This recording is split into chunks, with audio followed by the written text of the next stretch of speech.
안녕하세요. 텐나 프로젝트의 현입니다. 이 전편에서는 천장 빵꾸 난 거 땜빵을 했었잖아요. 밤늦게까지. 그래서 지금 현장에 와서 확인해 보니까 그 풀이 말라가지고 좀 탱탱해졌어요. 그래서 그거를 여러분들도 한번 보시라고 보여드리려고요. 여기 거실입니다. 육안으로 봐도 그렇게 뭐 이슈 감은 없거든요. 이게 제일 첫 번째 했던 거죠. 네, 페인트까지 칠해놓으면 지금보다는 훨씬 더 나을 것 같아요. 그리고 여기는 이제 안방인데 풀을 조금 더 닦긴 해야 될 것 같아요. 여기는 그 타공했던 이제 자리가 좀 표시가 나고요. 그 다음에 테두리를 붙였던 것도 조금 표시가 납니다. 여기도 마찬가지죠.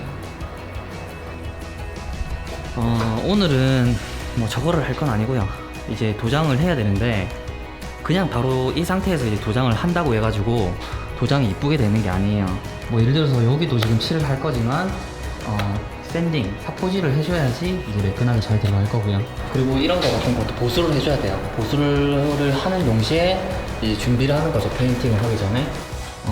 문도 마찬가지고요. 뭐 이런 것들 좀 보수하고 실이 잘 먹힐 수 있도록 사포질하고 뭐 그런 작업을 할 겁니다.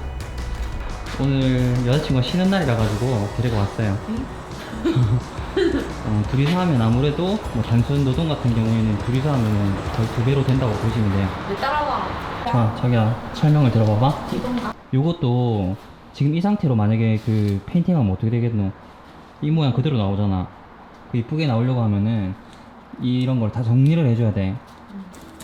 그거 그래도 봐봐봐. 최소한으로 하는 거지. 또 이거 일부러 막 깎아낼 이유는 없다.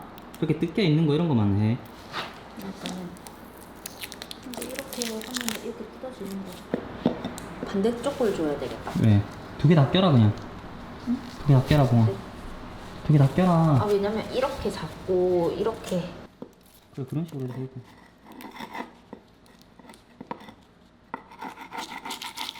그치.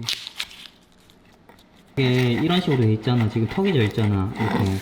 이건 거 페인트로 안 메꿔지거든. 이런 거? 그렇지. 이런 걸로 끌어내든지 사포질로 해가지고 해야 되는데? 맨들하게 만들어줘야 된다. 이거는 시트지를 제법 뜯었어요. 여기 바닥에 문턱 쪽에 시트지가 되어 있는 이유가 아마도 좀 낡아가지고 쉽게 보수하려고 밑에 쪽에만 시트지를 붙인 것 같아요. 근데 이게 좀 세월이 오래 지나다 보니까 엄청 떼기 힘드네요. 리폼이 사실 하는 이유가 아깝기도 하고 또 돈을 아끼려고 하는 건데 사실 전체적인 걸 다 고려하면 뭐 인건비라든지 시간이라든지 새 걸 하는 것만큼 사실 비용이 된다고 봐도 될 것 같아요. 저는 거기에 들어간 시간하고 노동 그런 걸 계산을 하면 아마 새 거 하는 정도의 그게 나오지 않을까 싶습니다. 대신 이제 저처럼 이제 시간이 남아돈다 그런 분한테는 리폼을 해도 나쁘지 않은 선택이겠죠. 저는 이렇게 밑에 있는 걸 다 떼냈습니다. 니는 얼마 했는데? 다 했나? 완전 다 뗐다. 진짜? 이건 뭐야? 이건 안 떼준 것 같은데? 거기는 안 됐네 하나 또.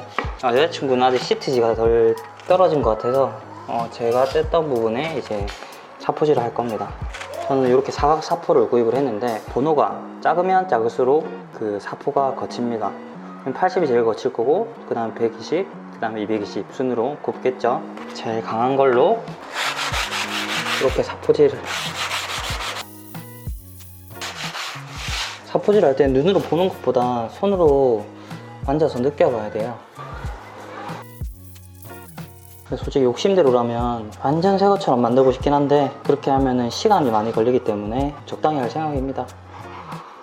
이번 현장 같은 경우에는 제가 말씀드렸죠. 시간, 돈, 노동을 최대한 줄일 거라고. 그래서 그거에 맞게 하려고 해요.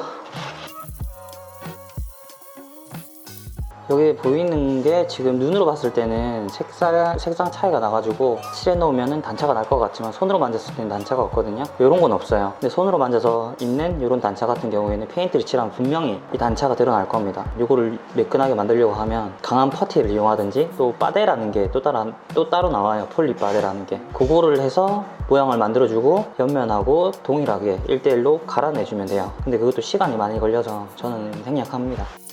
이제 센 걸로 갈아주고 나서 그 다음에 점차 고운 걸로 갈아주게 되면 더 매끈해집니다. 그리고 기본적으로 사포질은 3번 정도 해줘야 된다고 보시면 돼요. 그리고 분명히 프라이머를 바르거나 젯소를 바르면 미흡한 부분이 보입니다. 건조하고 나서 아주 고운 사포로 또 사포질을 또 해주면 돼요. 이제 220방. 열심히 하고 있나? 문틀 옆면하고 위쪽에 할 겁니다. 뭐 이것도 제일 센 거부터 시작해야겠죠. 80부터. 여기 문성 몰딩 같은 것도 다 해줍니다.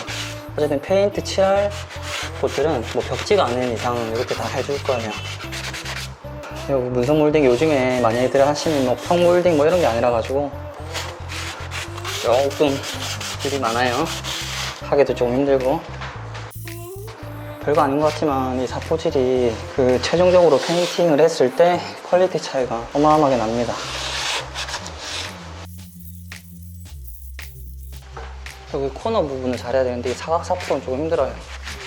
그 천사포를 반으로 접어가지고 날카롭게 만든 다음 여기를 갈아내줘야 될 것 같아요.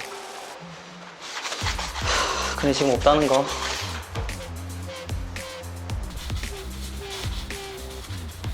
열일하시네요.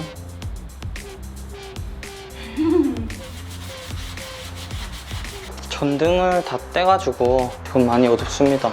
문틀은 뭐 다 했고요. 보들보들합니다. 문을 한번 해보려고 해요. 근데 이것도 조금 보수가 필요할 것 같은데 가는 거는 지금 가긴 할 텐데 상태가 안 좋습니다. 지금 그 타카로 좀 박아야겠어요.